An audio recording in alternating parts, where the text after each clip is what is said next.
En efecto, todas las formas que existen representadas por un corto número de individuos corren, según vimos, mayor riesgo de ser exterminadas que las que están representadas por un gran número, y, en este caso particular, la forma intermedia estaría sumamente expuesta a invasiones de las formas muy afines que viven a ambos lados de ella.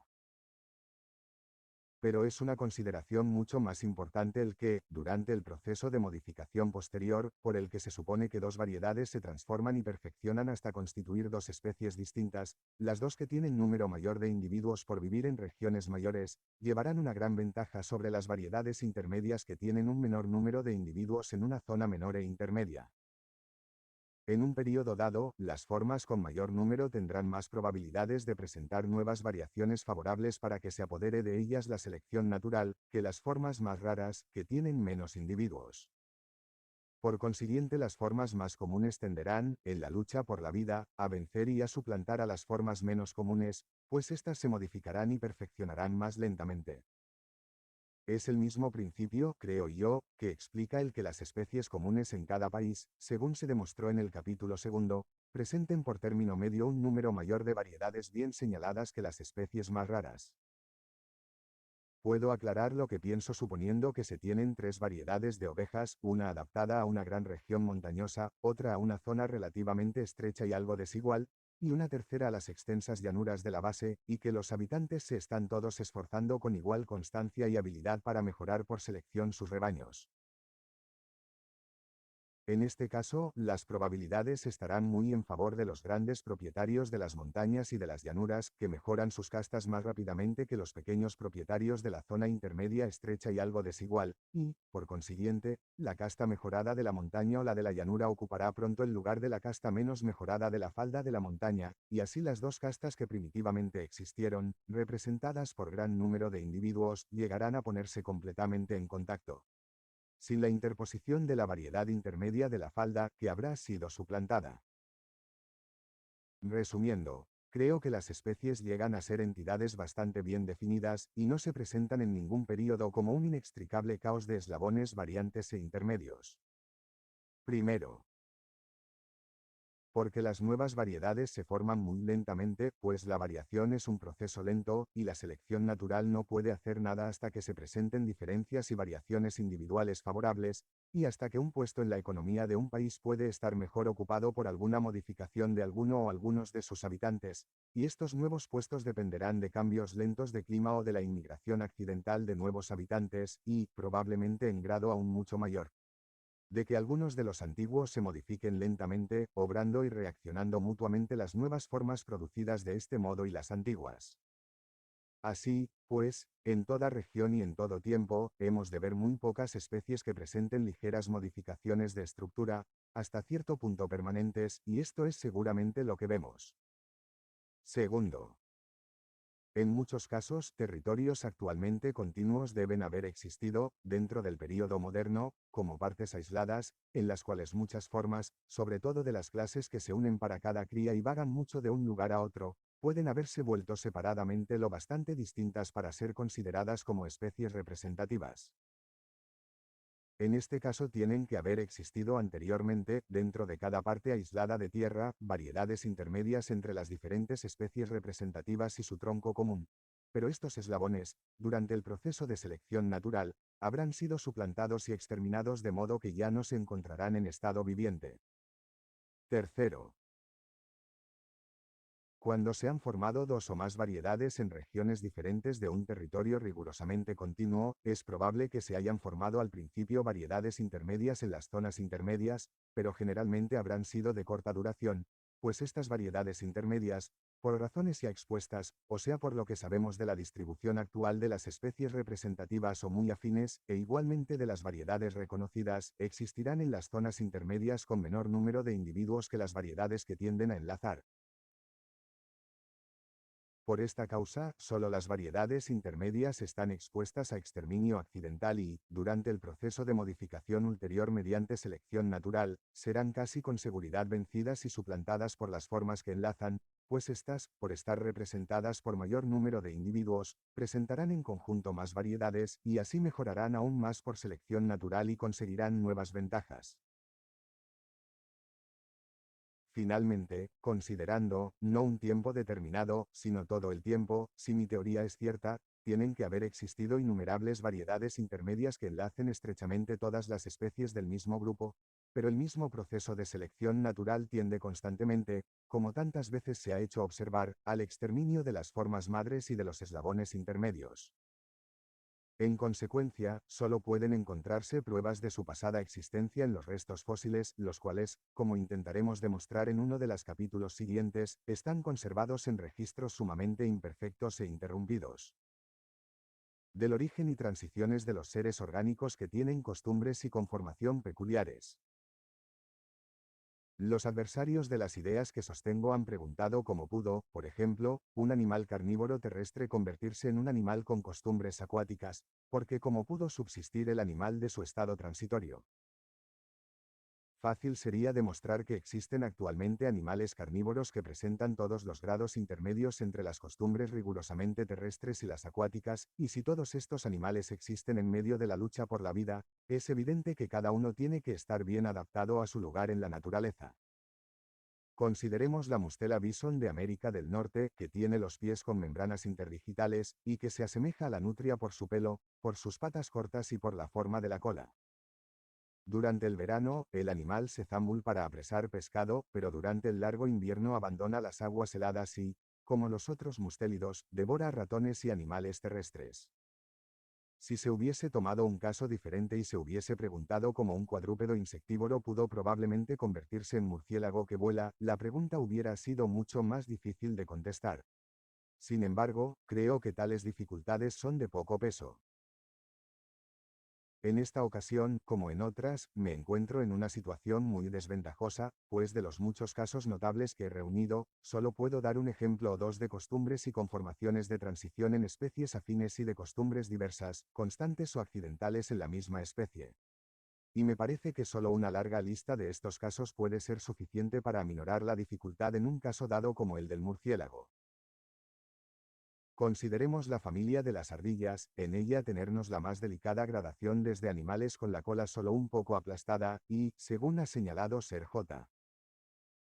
Richardson, desde animales con la parte posterior del cuerpo un poco ancha y con la piel de los lados algo holgada, hasta las llamadas ardillas voladoras, y las ardillas voladoras tienen sus miembros, y aun la base de la cola, unidos por una ancha expansión de piel que sirve como de paracaídas y les permite deslizarse en el aire hasta una asombrosa distancia entre un árbol y otro. Es indudable que cada conformación es de utilidad para cada clase de ardilla en su propio país, permitiéndole escapar de las aves y mamíferos de presa y procurarse más rápidamente la comida, disminuyendo el peligro de caídas accidentales, como fundadamente podemos creer. Pero de este hecho no se sigue que la estructura de cada ardilla sea la mejor concebible para todas las condiciones posibles. Supongamos que cambien el clima y la vegetación, supongamos que emigren otros roedores rivales o nuevos animales de presa, o que los antiguos se modifiquen, y la analogía nos llevaría a creer que algunas por lo menos de las ardillas disminuirían en número de individuos o se extinguirían, a menos que se modificasen y perfeccionasen su conformación del modo correspondiente. No se ve, por consiguiente, dificultad, sobre todo si cambian las condiciones de vida en la continua conservación de individuos con membranas laterales cada vez más amplias, siendo útil y propagándose cada modificación hasta que, por la acumulación de los resultados de este proceso de selección natural, se produjo una ardilla voladora perfecta. Consideremos ahora el Galeopithecus, el llamado lémur volador, que antes se clasificaba entre los murciélagos, aunque hoy se cree que pertenece a los insectívoros. Una membrana lateral sumamente ancha se extiende desde los ángulos de la mandíbula hasta la cola, y comprende los miembros con sus largos dedos. Esta membrana lateral posee un músculo extensor. Aun cuando no existan animales de conformación adecuada para deslizarse por el aire que unan en la actualidad el Galeopithecus con los insectívoros, sin embargo, no hay dificultad en suponer que estas formas de unión han existido en otro tiempo y que cada una se desarrolló del mismo modo que en las ardillas, que se deslizan en el aire con menos perfección, pues cada grado fue útil al animal que lo poseía. Tampoco se ve dificultad insuperable en creer además que los dedos y el antebrazo del Galeopithecus, unidos por membrana, pudiesen haberse alargado mucho por selección natural, y esto, por lo que a los órganos del vuelo se refiere, hubiera convertido este animal en un murciélago. En ciertos murciélagos en que la membrana del ala se extiende desde la parte alta de la espalda hasta la cola y comprende los miembros posteriores, encontramos, quizás, vestigios de un aparato primitivamente dispuesto para deslizarse por aire, más bien que para el vuelo. Si se hubiesen extinguido una docena de géneros de aves, ¿quién se hubiera atrevido a imaginar que podían haber existido aves que usaban las alas únicamente a modo de paletas, como el logger, Geoduck Micropterus de Eaton, o de aletas en el agua y de patas anteriores en tierra, como el pájaro bobo, o de velas, como el avestruz, o prácticamente para ningún objeto, como el apteryx? Sin embargo, la conformación de cada una de estas aves es buena para el ave respectiva, en las condiciones de vida a que se encuentra sujeta, pues todas tienen que luchar para vivir, pero esta conformación no es necesariamente la mejor posible en todas las condiciones posibles. De estas observaciones no hay que deducir que alguno de los grados de conformación de alas a que se ha hecho referencia, los cuales pueden, quizás, ser todos resultados del desuso indique las etapas por las que las aves adquirieron positivamente su perfecta facultad de vuelo, pero sirven para mostrar cuán diversos modos de transición son, por lo menos, posibles. Viendo que algunos miembros de las clases de respiración acuática, como los crustáceos y moluscos, están adaptados a vivir en tierra, y viendo que tenemos aves y mamíferos voladores, insectos voladores de los tipos más diversos, y que en otro tiempo hubo reptiles que volaban, se concibe que los peces voladores que actualmente se deslizan por el aire, elevándose un poco y girando con ayuda de sus trémulas aletas, pudieron haberse modificado hasta llegar a ser animales perfectamente alados. Si esto hubiese ocurrido, ¿quién hubiera siquiera imaginado que en un primer estado de transición habían sido habitantes del océano y habían usado sus incipientes órganos de vuelo exclusivamente, por lo que sabemos, para escapar de ser devorados por los peces? Cuando vemos una estructura sumamente perfeccionada para una costumbre particular, como las alas de un ave para el vuelo, hemos de tener presente que raras veces habrán sobrevivido hasta hoy día animales que muestren los primeros grados de transición, pues habrán sido suplantados por sus sucesores, que gradualmente se fueron volviendo más perfectos mediante la selección natural. Es más, podemos sacar la conclusión de que los estados de transición entre conformaciones adecuadas a modos muy diferentes de vida raras veces se han desarrollado en gran abundancia ni presentado muchas formas subordinadas, en un período primitivo. Así, pues, volviendo a nuestro ejemplo imaginario del pez volador, no parece probable que se hubiesen desarrollado peces capaces de verdadero vuelo, con muchas formas subordinadas para capturar de muchos modos, presas de muchas clases en tierra y en el agua, hasta que sus órganos de vuelo hubiesen llegado a un grado de perfección lo bastante elevado para darles, en la lucha por la vida, una ventaja decisiva sobre otros animales. De aquí que las probabilidades de descubrir en estado fósil especies que presenten transiciones de estructura serán siempre menores, por haber existido estas especies en menor número que en el caso de especies con estructuras completamente desarrolladas. Daré ahora dos o tres ejemplos, tanto de cambio de costumbres como de diversidad de ellas en individuos de la misma especie. En ambos casos sería fácil a la selección natural adaptar la estructura del animal a sus nuevas costumbres o exclusivamente a una de sus diferentes costumbres. Es, sin embargo, difícil decidir, y sin importancia para nosotros, si cambian en general primero las costumbres y después la estructura, o si ligeras modificaciones de conformación llevan al cambio de costumbres, siendo probable que ambas cosas ocurran casi simultáneamente. En cuanto a casos de cambio de costumbres, será suficiente mencionar tan solo el de los muchos insectos británicos que se alimentan actualmente de plantas exóticas o exclusivamente de sustancias artificiales. De diversidad de costumbres podrían citarse innumerables ejemplos. Con frecuencia he observado en América del Sur a un tiránido, Saurophagus sulfuratus, cerniéndose sobre un punto y yendo después a otro, como lo haría un cernícalo, y en otras ocasiones lo he visto inmóvil a la orilla del agua, y luego lanzarse a esta tras un pez, como lo haría un martín pescador. En nuestro propio país se puede observar el carbonero, Parus major, trepando por las ramas, casi como un gateador, a veces, como un alcaudón, mata pájaros pequeños, dándoles golpes en la cabeza, y muchas veces le he oído martillar las simientes del tejo sobre una rama y romperlas así, como lo haría un trepatroncos. Gerne ha visto en América del Norte al oso negro nadar durante horas con la boca muy abierta, cogiendo así, casi como una ballena, insectos en el agua. Como algunas veces vemos individuos que siguen costumbres diferentes de las propias de su especie y de las restantes especies del mismo género, podríamos esperar que estos individuos diesen a veces origen a nuevas especies, de costumbres anómalas, y cuya estructura se separaría, más o menos considerablemente, de la de su tipo. Y ejemplos de esta clase ocurren en la naturaleza. Puede darse un ejemplo más notable de adaptación a trepar a los árboles y coger insectos en las grietas de su corteza que el del pájaro carpintero. Sin embargo, en América del Norte hay pájaros carpinteros que se alimentan en gran parte de frutos y otros con largas alas que cazan insectos al vuelo.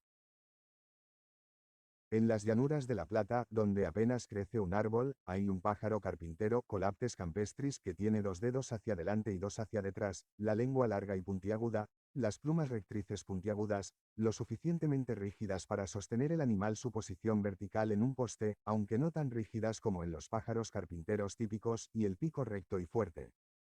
El pico, sin embargo, no es tan recto o no es tan fuerte como en los pájaros carpinteros típicos, pero es lo suficientemente fuerte para taladrar la madera. Por consiguiente, este Colaptes es un pájaro carpintero en todas las partes esenciales de su conformación. Aun en caracteres tan insignificantes como la coloración, el timbre desagradable de la voz y el vuelo ondulado, se manifiesta claramente su parentesco con nuestro pájaro carpintero común, y, sin embargo, como puedo afirmar, no solo por mis propias observaciones, sino también por las de Azara, tan exacto en algunos grandes distritos no trepa a los árboles y hace sus nidos en agujeros en márgenes. En otros distritos, sin embargo, este mismo pájaro carpintero, según manifiesta Mr. Hudson, frecuenta los árboles y hace agujeros en el tronco para anidar. Puedo mencionar, como otro ejemplo de las costumbres diversas de este género, que de Saussure ha descrito, que un Colaptes de México hace agujeros en madera dura para depositar una provisión de bellotas. Los petreles son las aves más aéreas y oceánicas que existen, pero en las bahías tranquilas de la Tierra del Fuego la Pufinuria berardi, por sus costumbres generales, por su asombrosa facultad de zambullirse, por su manera de nadar y de volar cuando se la obliga a tomar el vuelo, cualquiera la confundiría con un pingüino o un somormujo, y, sin embargo, esencialmente es un petrel, pero con muchas partes de su organismo modificadas profundamente en relación con su nuevo género de vida, mientras que la conformación del pájaro carpintero de La Plata se ha modificado tan solo ligeramente. En el caso del tordo de agua, el más perspicaz observador, examinando el cuerpo muerto, jamás hubiese sospechado sus costumbres semiacuáticas y, sin embargo, esta ave, relacionada con la familia de los tordos, encuentra su alimento buceando, para lo que utiliza sus alas bajo el agua y se agarra a las piedras con las patas. Todos los miembros del gran orden de los insectos himenópteros son terrestres, excepto el género Proctotrupes, que Serion Lubbock ha descubierto que es de costumbres acuáticas. Con frecuencia entra en el agua y bucea, utilizando, no sus patas, sino sus alas, y permanece hasta 4 horas debajo del agua. Sin embargo, no muestra modificación alguna en su estructura relacionada con sus costumbres anómalas. El que crea que cada ser viviente ha sido creado tal como ahora lo vemos, se tiene que haber visto algunas veces sorprendido al encontrarse con un animal cuyas costumbres y conformación no están de acuerdo. ¿Qué puede haber más evidente que el que los pies con membranas interdigitales de los patos y gansos están hechos para nadar y, sin embargo, existen los gansos de tierra, que tienen membranas interdigitales, aunque rara vez se acercan al agua, y nadie, excepto Andúbon, ha visto al rabiorcado, que tiene sus 4 dedos unidos por membranas, posarse en la superficie del mar? Por el contrario, los somormujos y las fochas son eminentemente acuáticos, aun cuando sus dedos están tan solo orlados por membranas. ¿Qué cosa parece más evidente que el que los dedos largos, desprovistos de membranas, de las zancudas, están hechos para andar por las charcas y las plantas flotantes? La polla de agua y el rey de codornices son miembros del mismo orden, la primera es casi tan acuática como la focha y el segundo, casi tan terrestre como la codorniz y la perdiz. En estos casos, y en otros muchos que podrían citarse, las costumbres han cambiado, sin el correspondiente cambio de estructura. Puede decirse que las patas con membranas interdigitales del ganso de tierra se han vuelto casi rudimentarias en función, pero no en estructura. En el rabiorcado, la membrana profundamente escotada entre los dedos muestra que la conformación ha empezado a modificarse. El que crea en actos separados e innumerables de creación, puede decir que en estos casos le ha placido al creador hacer que un ser de un tipo ocupe el lugar de otro que pertenece a otro tipo, pero esto me parece tan solo enunciar de nuevo el hecho con expresión más digna. Quien crea en la lucha por la existencia y el principio de la selección natural, sabrá que todo ser orgánico se está esforzando continuamente por aumentar el número de individuos, y que si un ser cualquiera varía, aunque sea muy poco, en costumbres o conformación, y obtiene de este modo ventaja sobre otros que habitan en el mismo país, se apropiará el puesto de estos habitantes, por diferente que éste pueda ser de su propio puesto. Por consiguiente, no le causará sorpresa que existan gansos y rabiorcados con patas con membranas interdigitales, que vivan en tierra seca o que rara vez se posen en el agua, que haya guiones de codornices con dedos largos que vivan en los prados, en lugar de vivir en lagunas, que haya pájaros carpinteros donde apenas existe un árbol, que haya tordos e himenópteros que buceen y petreles con costumbres de pingüinos. Órganos de perfección y complicación extremas. Parece absurdo de todo punto, lo confieso espontáneamente, suponer que el ojo, con todas sus inimitables disposiciones para acomodar el foco a diferentes distancias, para admitir cantidad variable de luz y para la corrección de las aberraciones esférica y cromática, pudo haberse formado por selección natural. Cuando se dijo por vez primera que el Sol estaba quieto y la Tierra giraba a su alrededor, el sentido común de la humanidad declaró falsa esta doctrina. Pero el antiguo adagio de Vox Populi, Vox Dei, como sabe todo filósofo, no puede admitirse en la ciencia.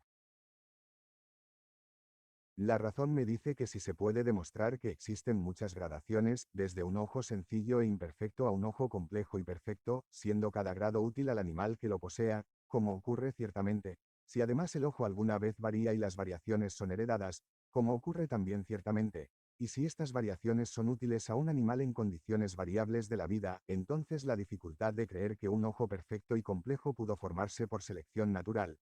aun cuando insuperable para nuestra imaginación, no tendría que considerarse como destructora de nuestra teoría. El saber cómo un nervio ha llegado a ser sensible a la luz, apenas nos concierne más que saber cómo se ha originado la vida misma, pero puedo señalar que, como quiera que algunos de los organismos inferiores, en los cuales no pueden descubrirse nervios, son capaces de percibir la luz, no es imposible que ciertos elementos sensitivos de su sarcoda llegasen a reunirse y desarrollarse hasta constituir nervios dotados de esta especial sensibilidad. Al buscar las gradaciones mediante las que se ha perfeccionado un órgano cualquiera, debemos considerar exclusivamente sus antepasados en línea directa, pero esto casi nunca es posible, y nos vemos obligados a tener en cuenta otras especies y géneros del mismo grupo, esto es, los descendientes colaterales de la misma forma madre, para ver qué gradaciones son posibles y por si acaso algunas gradaciones se han transmitido inalteradas o con poca alteración. Y el estado del mismo órgano en distintas clases puede, a veces, arrojar luz sobre las etapas porque se ha ido perfeccionando. El órgano más sencillo, al que se puede dar el nombre de ojo, consiste en un nervio óptico rodeado por células pigmentarias y cubierto por piel translúcida, pero sin cristalino ni otro cuerpo refringente. Podemos, sin embargo, según Messier y Jourdain, descender todavía un grado más y encontrar agregados de células pigmentarias, que parecen servir como órganos de vista sin nervios y que descansen simplemente sobre tejido sarcódico. Ojos de naturaleza tan sencilla como los que se acaban de indicar, son incapaces de visión distinta y sirven tan solo para distinguir la luz de la oscuridad. En ciertas estrellas de mar, pequeñas depresiones en la capa de pigmento que rodea el nervio están llenas, según describe el autor citado, de una sustancia gelatinosa transparente, que sobresale, formando una superficie convexa, como la córnea de los animales superiores. Sugiere Messier Jourdain que esto sirve, no para formar una imagen, sino solo para concentrar los rayos luminosos y hacer su percepción más fácil. Con esta concentración de rayos conseguimos dar el primer paso, de mucho el más importante, hacia la formación de un ojo verdadero, formador de imágenes, pues no tenemos más que colocar a la distancia debida del aparato de concentración la extremidad desnuda del nervio óptico, que en unos animales inferiores se encuentra profundamente escondida en el cuerpo y en otros cerca de la superficie, y se formará sobre aquella una imagen. En la extensa clase de los articulados encontramos como punto de partida un nervio óptico simplemente cubierto de pigmento, formando a veces este último una especie de pupila, pero desprovisto de cristalino o de otra parte óptica. Se sabe actualmente que, en los insectos, las numerosas facetas de la córnea de sus grandes ojos compuestos forman verdaderos cristalinos, y que los conos encierran filamentos nerviosos, curiosamente modificados. Pero estos órganos en los articulados están tan diversificados que Müller, tiempo A, los dividió en tres clases principales, con 7 subdivisiones, aparte de una cuarta clase principal de ojos sencillos agregados.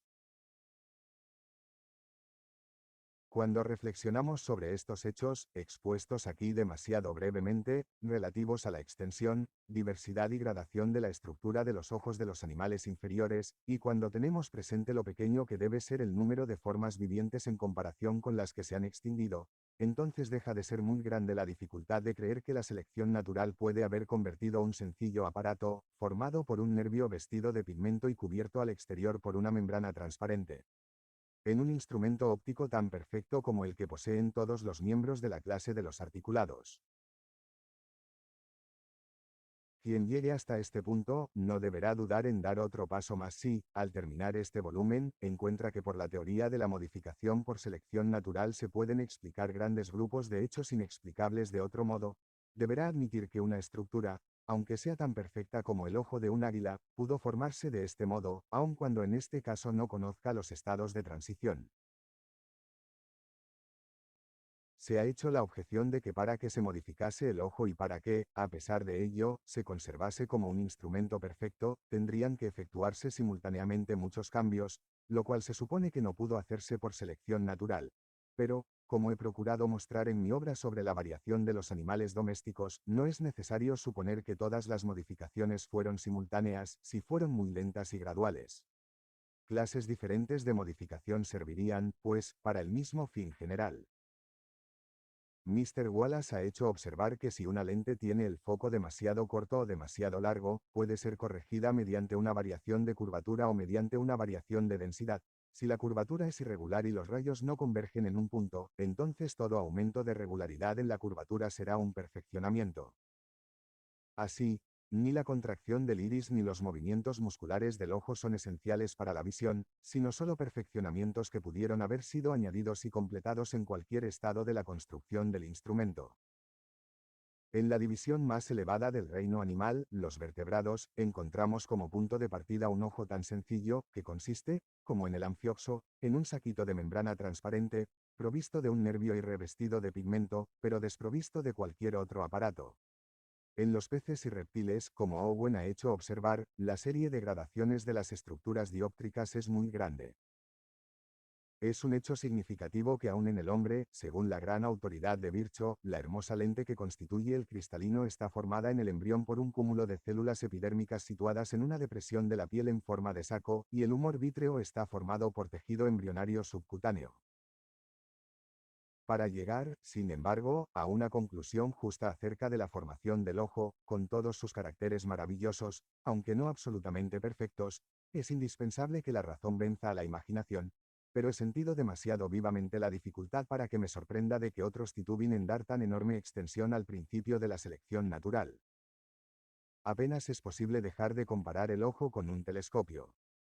Sabemos que este instrumento se ha perfeccionado por los continuos esfuerzos de los hombres de mayor talento y, naturalmente, deducimos que el ojo se ha formado por un procedimiento algo análogo, pero esta deducción no será quizá presuntuosa. Tenemos algún derecho a suponer que el creador trabaja con fuerzas intelectuales como las del hombre.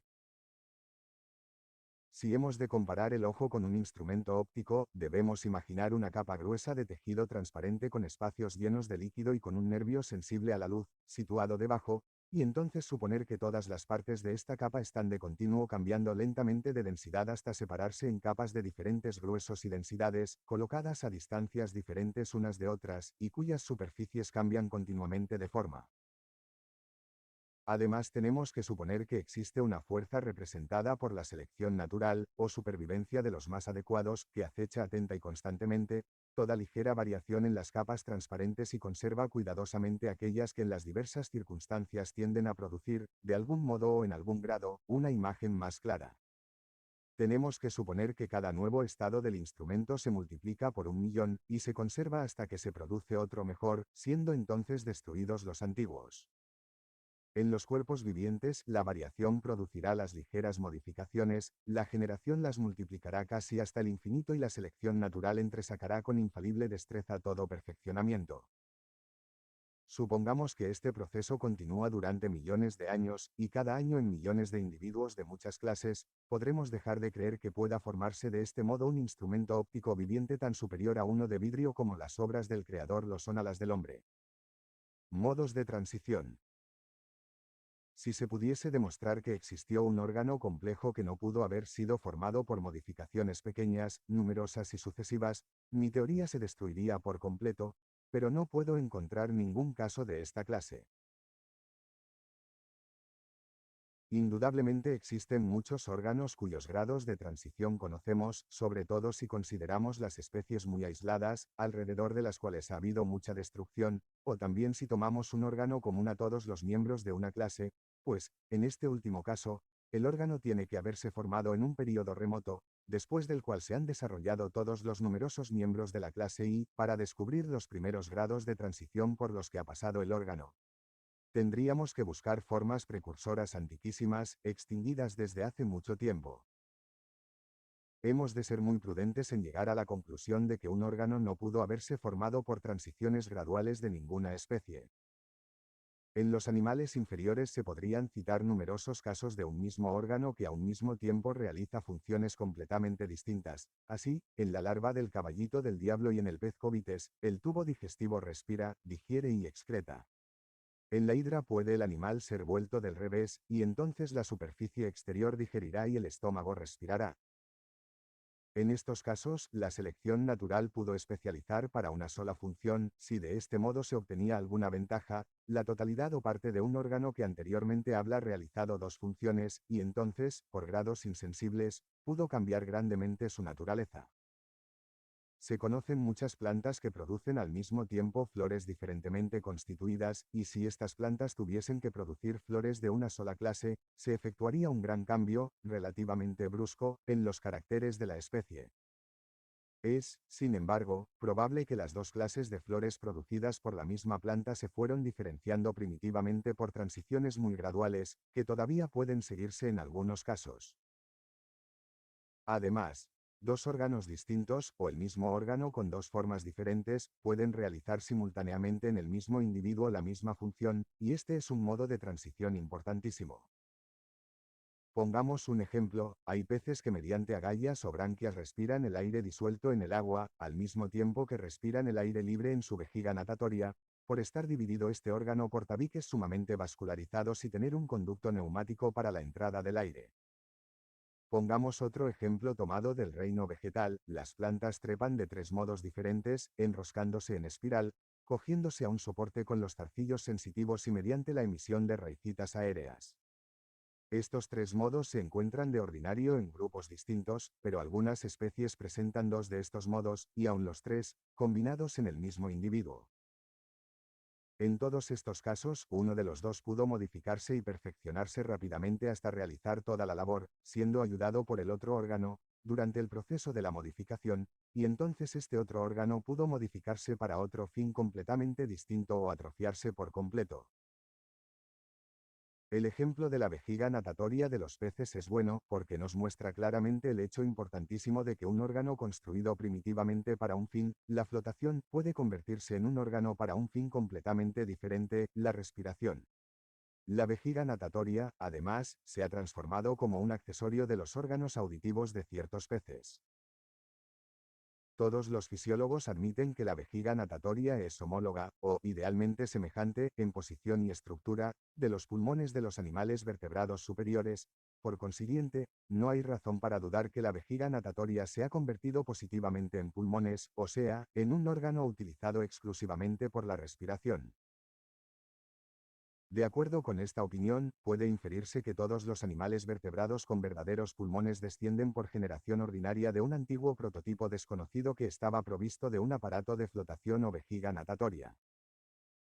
Así podemos comprender, según deduzco de la interesante descripción que Owen ha dado de estos órganos, el hecho extraño de que toda partícula de comida o bebida que tragamos tenga que pasar por encima del orificio de la tráquea con algún peligro de caer en los pulmones, a pesar del precioso mecanismo mediante el cual se cierra la glotis.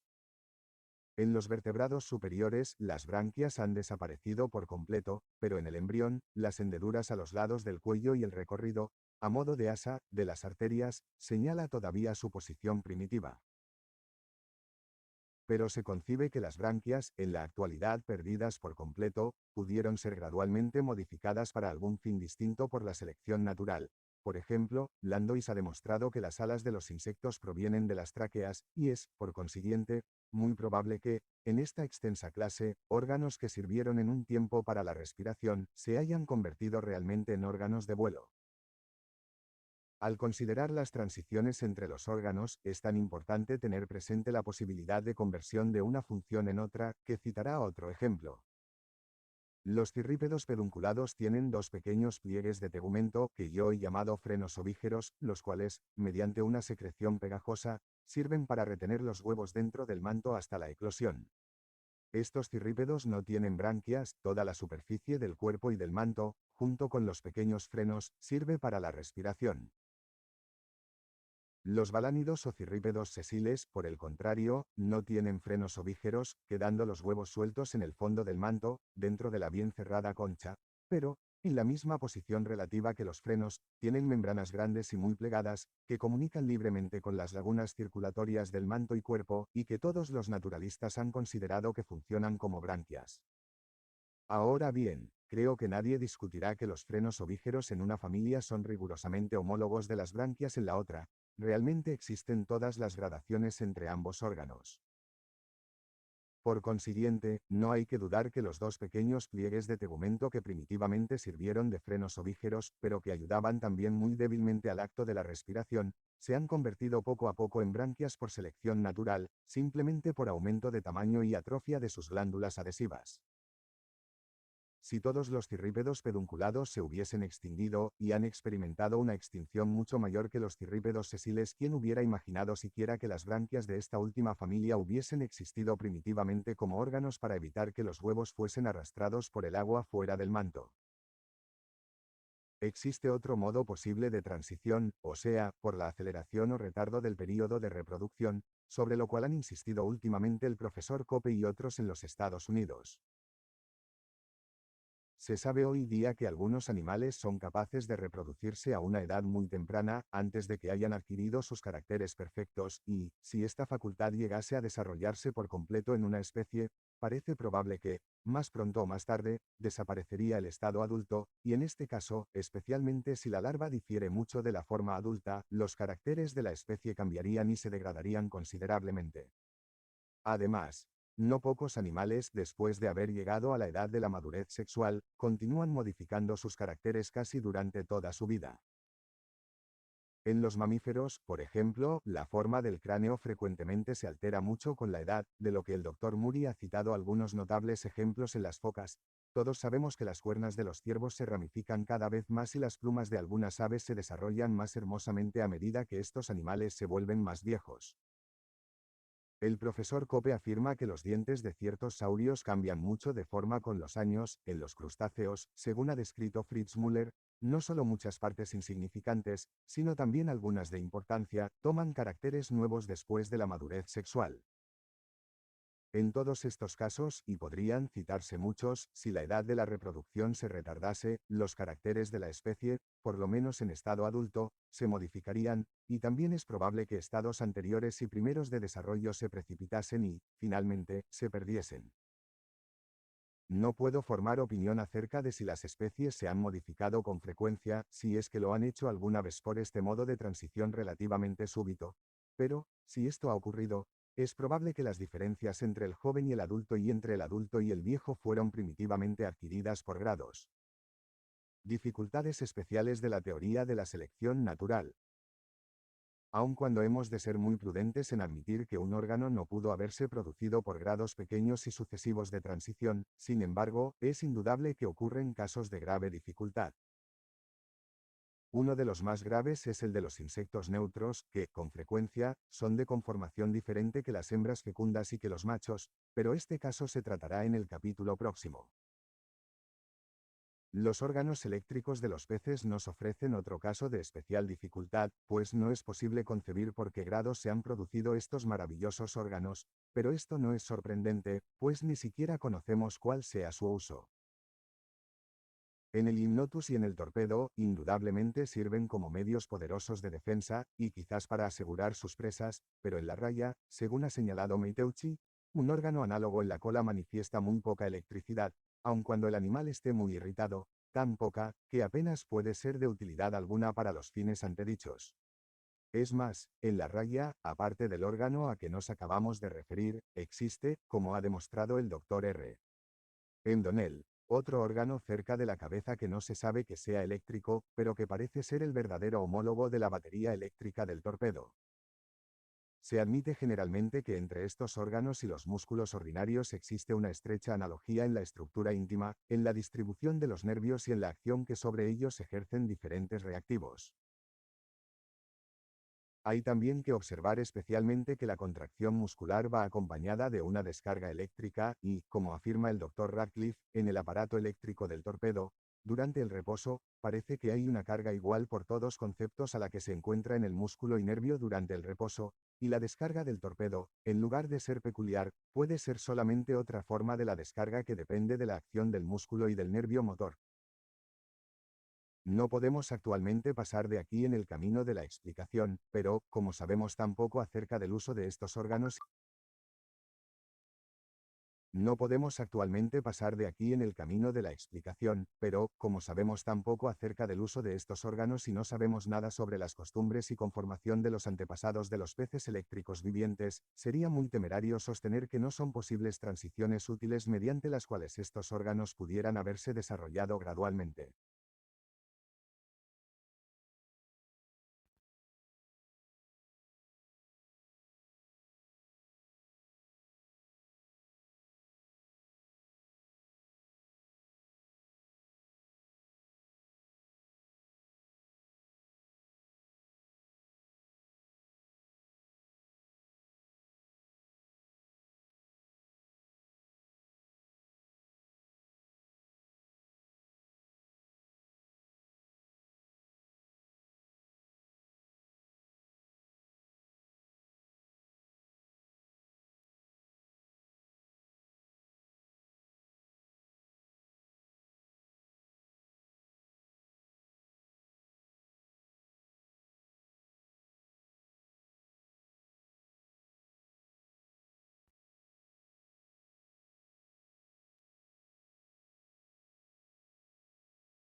Estos órganos parecen al pronto ofrecer otra dificultad muchísimo más grave, pues se presentan como en una docena de especies de peces, algunos de los cuales son de afinidades muy remotas.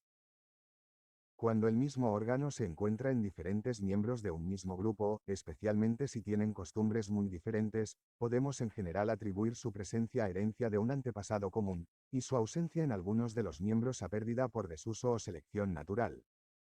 De manera que, si los órganos eléctricos hubiesen sido heredados de algún remoto antepasado, podríamos haber esperado que todos los peces eléctricos fuesen muy afines entre sí, lo cual está muy lejos de ocurrir. Tampoco la geología nos lleva, en modo alguno, a creer que la mayor parte de los peces poseyeran en otro tiempo órganos eléctricos que hayan perdido sus descendientes modificados.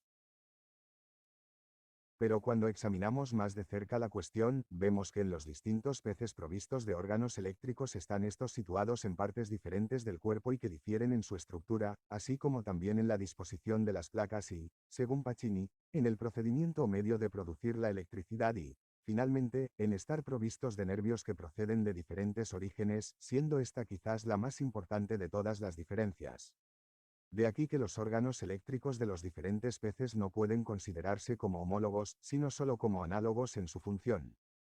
Por consiguiente, no hay razón para suponer que hayan sido heredados de su antepasado común, pues si hubiese sido así, se hubieran parecido mucho por todos conceptos. Así, pues, se desvanece la dificultad de que un órgano, en apariencia el mismo, se origine en diferentes especies remotamente afines, quedando solo la dificultad menor, aunque todavía grande, de por qué gradación insensible se han desarrollado estos órganos en cada uno de los distintos grupos de peces.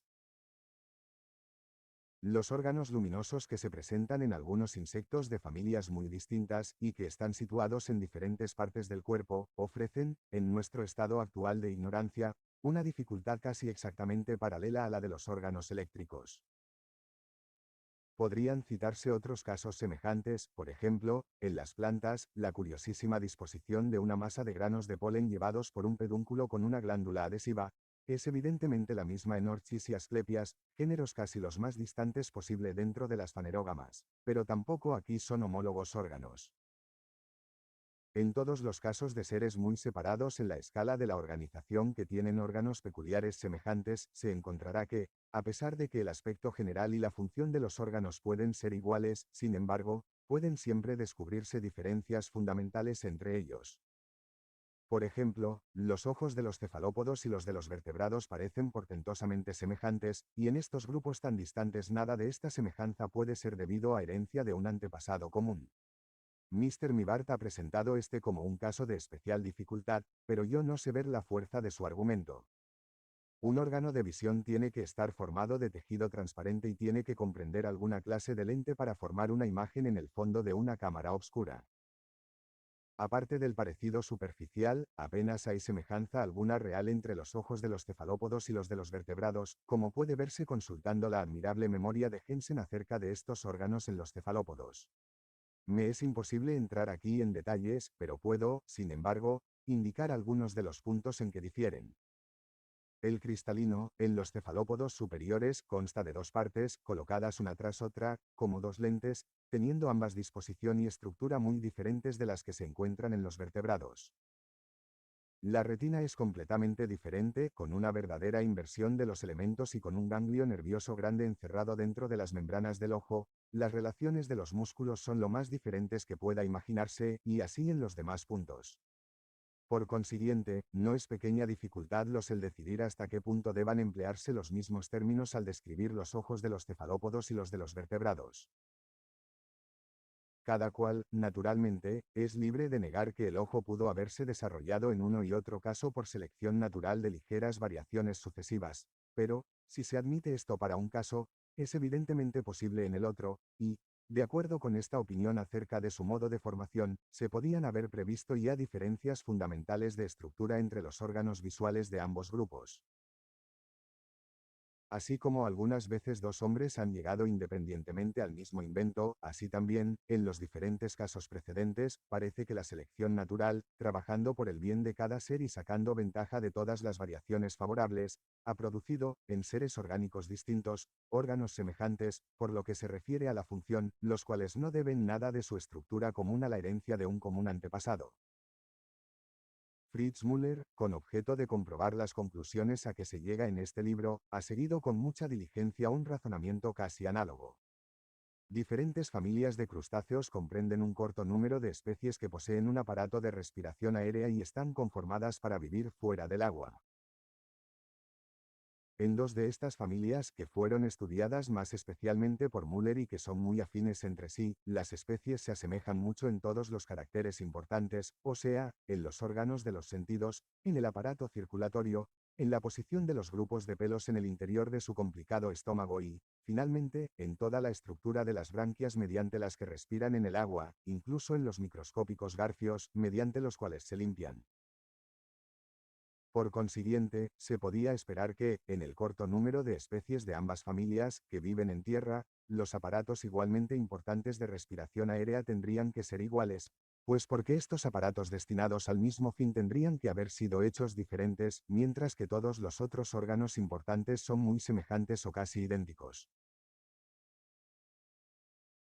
Fritz Müller sostiene que esta estrecha semejanza en tantos puntos de estructura tiene que explicarse, de conformidad con las opiniones expuestas por mí, por herencia de un antepasado común, pero como la inmensa mayoría de las especies de las dos familias anteriores, como la mayor parte de los otros crustáceos, son de costumbres acuáticas, es sumamente improbable que su antepasado común haya estado adaptado a respirar en el aire. Müller fue así llevado a examinar cuidadosamente el aparato respiratorio en las especies de respiración aérea, y encontró que difiere en cada una en varios puntos importantes, como la posición de los orificios, el modo como se abren y se cierran y en algunos detalles accesorios. Ahora bien, estas diferencias se explican, y, hasta podían esperarse, en la suposición de que especies pertenecientes a familias distintas se hubieran ido adaptando lentamente a vivir cada vez más fuera del agua y a respirar el aire, pues estas especies, por pertenecer a familias distintas, habrían sido, hasta cierto punto, diferentes, y, según el principio de que la naturaleza de cada variación depende de dos factores, a saber, la naturaleza del organismo y la de las condiciones ambientales, su modo de variar, con seguridad, no habría sido exactamente el mismo. Por consiguiente, la selección natural habría tenido materiales o variaciones diferentes con que trabajar para llegar al mismo resultado funcional, y las conformaciones de este modo adquiridas tendrían, casi necesariamente, que ser diferentes. En la hipótesis de actos separados de creación, toda la cuestión permanece ininteligible. Este razonamiento parece haber sido de gran peso para llevar a Fritz Müller a aceptar las opiniones sostenidas por mí en este libro. Otro distinguido zoólogo, el difunto profesor Claparède, ha razonado de igual modo y ha llegado al mismo resultado. Demuestra que existen ácaros parásitos pertenecientes a subfamilias y familias distintas, que están provistos de órganos para agarrarse al pelo. Estos órganos tienen que haberse desarrollado independientemente, pues no pudieron haber sido heredados de un antepasado común, y, en los diferentes grupos, están formados por modificación de las patas anteriores, de las patas posteriores, de las maxilas o labios y de apéndices del lado ventral de la parte posterior del cuerpo. En los casos precedentes vemos, en seres nada o remotamente afines, conseguido el mismo fin y ejecutada la misma función por órganos muy semejantes por su apariencia, aunque no por su desarrollo. Por otra parte, es una regla general en toda la naturaleza que el mismo fin se consiga, aun a veces en el caso de seres muy afines, por medios los más diversos. ¿Qué diferencia de construcción entre el ala con plumas de un ave y el ala cubierta de membrana de un murciélago, y todavía más entre las cuatro alas de una mariposa, las dos de una mosca y las dos alas con élitros de un coleóptero? Las conchas bivalvas están hechas para abrir y cerrar, pero, cuantísimos modelos existen en la construcción de la charmela, desde la larga fila de dientes que engranan primorosamente en una núcula hasta el simple ligamento de un mejillón. Las simientes se diseminan por su pequeñez, por estar su cápsula convertida en una ligera cubierta, como un globo, por estar envueltas en una pulpa o carne, formada por partes las más diversas, y hecha nutritiva y coloreada además de modo llamativo, de suerte que atraiga y sea comida por las aves, por tener ganchos y garfios de muchas clases y aristas dentadas, con que se adhieran al pelo de los cuadrúpedos, y por estar provistas de alas y penachos tan diferentes en forma como elegantes en estructura. De modo que las arrastre la menor brisa. Daré otro ejemplo, pues esta cuestión de que el mismo fin se obtenga por los más diversos medios es bien digna de atención. Algunos autores sostienen que los seres orgánicos han sido formados de muchas maneras, simplemente por variar, casi como los juguetes en una tienda, pero tal concepción de la naturaleza es inadmisible. En las plantas que tienen los sexos separados y en aquellas que, aun siendo hermafroditas, el polen no cae espontáneamente sobre el estigma, es necesaria alguna ayuda para su fecundación. En distintas clases esto se efectúa porque los granos de polen, que son ligeros e incoherentes, son arrastrados por el viento, por pura casualidad, al estigma, y este es el medio más sencillo que puede concebirse. Un medio casi tan sencillo, aunque muy diferente, se presenta en muchas plantas, en las que una flor simétrica segrega algunas gotas de néctar, por lo cual es visitada por los insectos, y estos transportan el polen de las anteras al estigma. Partiendo de este estado tan sencillo, podemos pasar por un interminable número de disposiciones, todas con el mismo objeto y realizadas fundamentalmente de la misma manera, pero que ocasionan cambios en todas las partes de la flor. El néctar puede acumularse en receptáculos de diversa forma, con los estambres y pistilos modificados de muchas maneras, formando a veces mecanismos como trampas y siendo a veces capaces, por irritabilidad o elasticidad, de movimientos primorosamente adaptados. Desde estas estructuras podemos avanzar hasta llegar a un caso de adaptación tan extraordinario como el descrito últimamente por el Dr. Kruger en el Coriantes.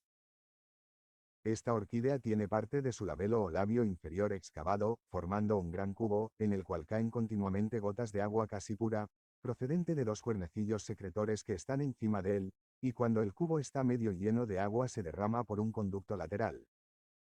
La base del labelo queda encima del cubo, y está a punto vez excavada, formando una especie de cámara con dos entradas laterales, y dentro de esta cámara hay unos curiosos pliegues carnosos.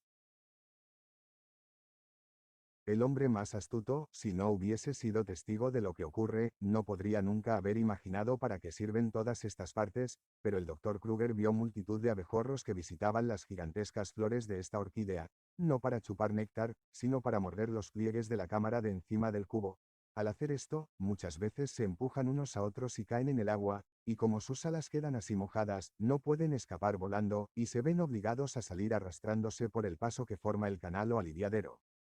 El Dr. Kruger vio una procesión continua de abejorros que salían, arrastrándose así, de su involuntario baño. El paso es estrecho y está cubierto superiormente por la columna, de modo que un abejorro, al abrirse camino, frota su dorso, primero con el estigma, que es viscoso, y después con las glándulas viscosas de las masas polínicas. Las masas polínicas se pegan así al dorso del abejorro, que casualmente fue el primero en salir arrastrándose por el conducto de una flor recién abierta, y de este modo son transportadas. El Dr. Kruger me mandó, en alcohol, una flor con un abejorro, que mató antes de que hubiese acabado de salir, con una masa polínica todavía pegada en el dorso. Cuando el abejorro así provisto vuela a otra flor, o de nuevo a la misma por segunda vez, y es empujado por sus compañeros al cubo y sale arrastrándose por el conducto, la masa de polen necesariamente se pone primero en contacto con el estigma, que es viscoso, y se adhiere a él, y la flor queda fecundada. Por fin, vemos toda la utilidad de cada parte de la flor, de los cuernecillos que segregan agua, del cubo medio lleno de agua, que impide que los abejorros se escapen volando, y les obliga a salir arrastrándose por el canal y a frotarse con las masas de polen viscosas y el estigma viscoso, tan oportunamente situados. La estructura de la flor en otra orquídea muy próxima, el Catasetum, es muy diferente, aunque sirve para el mismo fin, y es igualmente curiosa.